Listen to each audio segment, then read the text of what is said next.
Hi friends, welcome to our channel engineer மளிகை கடை. இன்றைக்கி நாம் இன்ஜினியர் மளிகை கடையில் எதை பற்றி வீடியோ பார்க்க போகிறோன்னா, நம்ம கடை வந்து எவ்வளோ முதலீட்டில் ஆரம்பிக்கப்பட்டது. சரிங்களா, நம்ம மளிகை கடை எவ்வளோ ரூபா முதலீட்டில் ஆரம்பிக்கப்பட்டது. நிறைய பேர் நீங்கள் கமெண்டில் கேட்டிருந்தீங்க, சார் 25,000 மளிகை கடை வச்சிடலாமா, 50,000 மளிகை கடை வச்சிடலாமா, 1 லட்ச ரூபா இருக்குது வச்சிடலாமா, இப்படி நிறைய பேர் கமெண்ட் பண்ணிங்க. ஒரு சிலர் வந்து உங்கள் மளிகை கடைக்கு எவ்வளோ செலவு பண்ணிங்க அப்படிங்கணும் கேட்டிருந்தீங்க. சரிங்களா, ரொம்ப நாளாகவே கேட்டிருந்தீங்க. உங்களுக்கு ஈஸியாக இப்போ நான் வந்து எக்ஸ்பிளைன் பண்ணியிருந்தேன், நம்ம மளிகை கடை எவ்வளோ ரூபாயில் ஆரம்பிக்கப்பட்டது அப்படிங்கிறத. ஒரு 5 நிமிஷம் வீடியோ தான், ஃபஸ்ட்லேருந்து லாஸ்ட் வரை க்ளீனாக பாருங்கள். நான் இதில் ஒரு சில செலவை வந்து குறைக்கக்கூடியது நான் உங்களுக்கு டிப்ஸாக சொல்கிறேன், அதுவும் பார்த்துக்கோங்க. புதுசாக பார்க்க ஃப்ரெண்ட்ஸ் நம்ம சேனலை சப்ஸ்கிரைப் பண்ணிட்டு பாருங்கள். ஃப்ரெண்ட்ஸ் அண்ட் ஃபேமிலிக்கு ஷேர் பண்ணுங்கள். பிஸ்னஸ் பண்ணணும் அப்படின்னு உங்கள் ஃப்ரெண்ட்ஸ் யாராவது அவங்களுக்கு டிஸ்கஸ் பண்ணால் அவங்களுக்கு ஷேர் பண்ணுங்கள். நம்ம சேனலில் மளிகை கடை ப்ளஸ் பிஸ்னஸ் சம்மந்தமாக நிறைய வீடியோஸ் இருக்கும். சரிங்களா, ஓகே ஃப்ரெண்ட்ஸ். இப்போ வந்து நம்ம மளிகை கடைக்கான செலவு ஃபஸ்ட்டு வந்து பொருள், அதாவது மளிகை கடை சேல்ஸ் பண்ணக்கூடிய மெட்டீரியல் செலவு, அப்புறம் வந்து இன்ஃப்ராஸ்ட்ரக்சருக்கான செலவு. சரிங்களா, இது ரெண்டுமே நான் எழுதி எடுத்து வச்சுருந்தேன். இதை வந்து நான் உங்களுக்கு சொல்கிறேன். இப்போ இதுலேருந்து நீங்கள் ஒரு 10% வேணால் கூட்டிக்கிடலாம் ரேட்டு. சரிங்களா, அந்தளவு ஒன்றும் விலைவாசி கூடல. விலைவாசி கூட்டினதை நான் உங்களுக்கு எதுன்னு சொல்கிறேன். சரிங்களா, இப்போ வந்து ஃபஸ்ட்டு வந்து நமக்கு வந்து ஹிந்துஸ்தான் யூனிலீவர். சரிங்களா, ஹிந்துஸ்தான் யூனிலீவர்னால் Hamam soap, Lifebuoy soap, Dove soap, இந்த மாதிரி ஹிந்துஸ்தான் யூனிலீவரில் ஒரு கம்ப்ளீட் மெட்டீரியல்ஸ் நிறையா இருக்குது. சரிங்களா, அதிலேருந்து நமக்கு ஃபஸ்ட்டு பில் வந்து 4,731 ரூபாய்க்கு வாங்கணும். சரிங்களா, அடுத்து வந்து ஆசீர்வாத் ஒரு 965, 965 ரூபாய்க்கு வாங்கினது. அடுத்து வந்து ஆச்சி மசாலா 5,000 ரூபா, 4,954 ரூபாய்க்கு வாங்கினது. அடுத்து வந்து சக்தி மசாலாவில் வந்து அதே மாதிரி தான் 5,280 ரூபா. சரிங்களா, அடுத்து வந்து ராசி கோல்டு நல்லெண்ணெய், கடலெண்ணெய் அந்த இது. அப்புறம் வந்து இது வந்து டாபர் ரெட்டு, பார்லிஜி, அதெல்லாம் ஒரு 12,258 ரூபா. இந்த கம்பெனியில் வந்து நிறைய பொருள் உண்டு, அதனால் பில்லு கூட்டிட்டு. அடுத்தால பிரிட்டானியா பிஸ்கட் வந்து ஃபஸ்ட் டைம் வந்து 1,500 ரூபா. சரிங்களா, அடுத்து ஃபஸ்ட் டைம் பொவன்டோ வந்து 1,200 ரூபா. சாக்லேட் வந்து ஒரு 1,200 ரூபா. சரிங்களா, அதே மாதிரி பெப்சி சொல்ல மறந்துட்டேன், பெப்சி வந்து 1,200. பெப்சினா லேஸு ப்ளஸ் ஸ்லைஸு, இந்த மாதிரி கூல்ட்ரிங்க்ஸும் லேஸும் சேர்த்து வாங்கினது. சரிங்களா ஃப்ரெண்ட்ஸ், இதுக்கெல்லாம் ஆன மொத்த செலவு வந்து இந்த இவ்வளோத்துக்கு 34,350 ரூபா ப்ளஸ் இங்கே உள்ளதுக்கு எல்லாம் கூட்டம் போச்சில் 57,825 ரூபா. சரிங்களா, 57,825 ரூபாவில் மளிகை பொருள் வந்து 22,216 ரூபா. சரிங்களா, அது என்னென்னு சொல்கிறேன். நான் வந்து அப்போ வந்து நம்ம புதுசாக கடை ஆரம்பிக்கும் போச்சில் அந்த பில்லை வந்து அப்படியே எழுதிட்டேன். சரிங்களா, அந்த பில்லு வந்து ஏடிஎம் பில்லு மாதிரி இப்போ அழிஞ்சிட்டே வரும், அதனால் நான் அப்போவுமே எடுத்து எழுதிட்டேன்.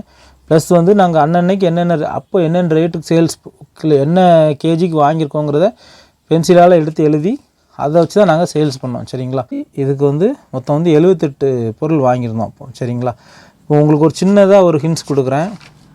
இப்போ வந்து அரிசி. சரிங்களா, அரிசி வந்து நான் ஏற்கனவே ஃபஸ்ட்டே ஒரு வீடியோ போட்டிருந்தேன். அந்த லிங்க் வந்து ஃபஸ்ட்டு இதில் கொடுக்குறேன்.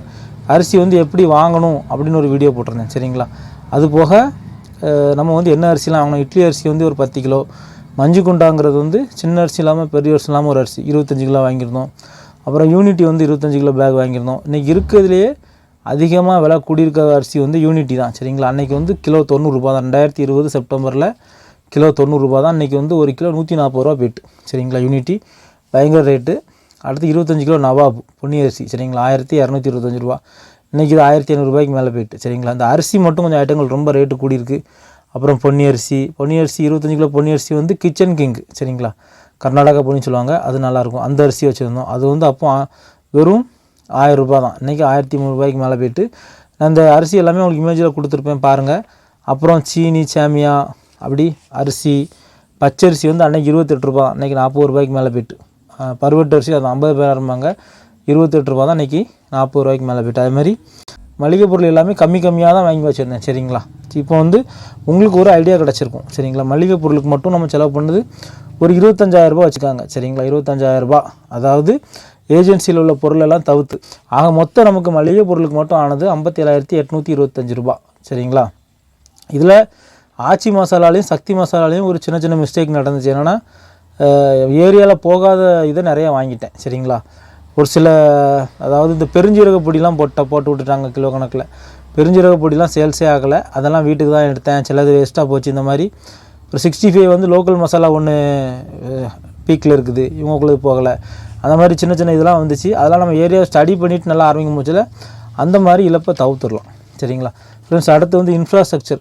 சரிங்களா? அந்த ரேக்கு, கிளாஸு, ஸ்டீல் ரேக்கு, அப்புறம் கார்பெண்டர் லேபரு, அப்புறம் வந்து பெயிண்டிங் வந்து நானே பண்ணேன். எலக்ட்ரிக் எக்யூப்மெண்ட் வந்து நிறையா ஒரு பில்டிங்கில் உள்ள மீதத்தை வந்து எடுத்து தான் யூஸ் பண்ணேன். சரிங்களா?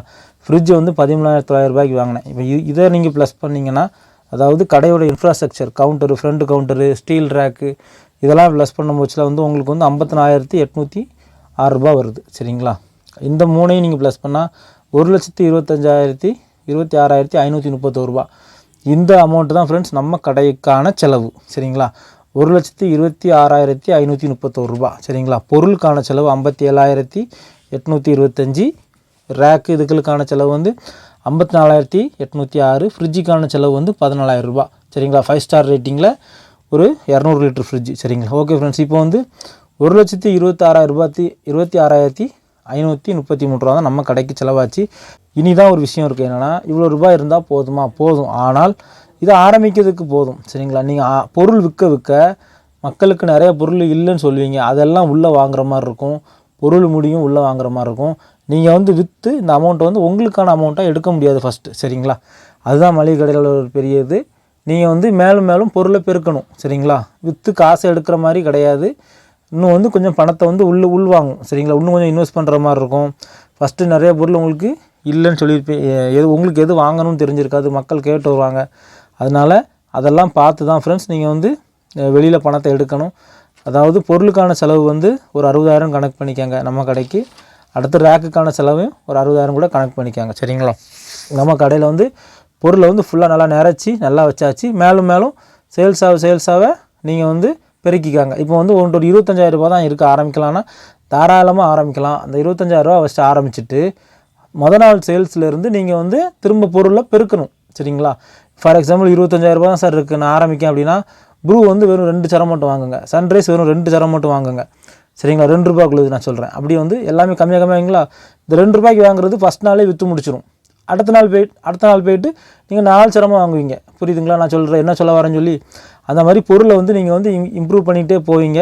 அப்படி இம்ப்ரூவ் பண்ணால் தான் கடை வந்து பிக்கப் ஆகும். நீங்கள் இந்த கம்மி இன்வெஸ்ட்மெண்ட்டை போட்டுட்டு அந்த பணத்தை அப்படியே எடுத்து பாக்கெட்டில் வச்சாலோ, உங்களுக்கு வேறு எதுவும் செலவினத்துக்கு போட்டாலோ கடை வந்து பிக்கப் ஆகுது. அதனால் கொஞ்சம் இன்வெஸ்ட் பண்ணுற மாதிரி இருக்கும். ஓகே ஃப்ரெண்ட்ஸ், உங்களுக்கு இந்த வீடியோ ரொம்ப யூஸ்ஃபுல்லாக இருந்திருக்கும்னு நினைக்கிறேன். ரொம்ப நாள் கேட்டீங்க, உங்களுக்கு ஒரு வீடியோ பண்ணியிருக்கேன். ஃப்ரெண்ட்ஸ் அண்ட் ஃபேமிலிக்கு ஷேர் பண்ணுங்கள். தெரியாத நண்பர்களுக்கு நம்ம சேனலை பற்றி சொல்லுங்கள். உங்களுக்கு ஏதாவது டவுட்னா கமெண்ட் பண்ணுங்கள். கண்டிப்பாக நான் உங்களுக்கு ஆன்சர் பண்ணுவேன். தேங்க்யூ ஃபார் வாட்சிங் இன்ஜினியர் மளிகை கடை. மீண்டும் அடுத்த ஒரு நல்ல வீடியோவில் சந்திக்கலாம்.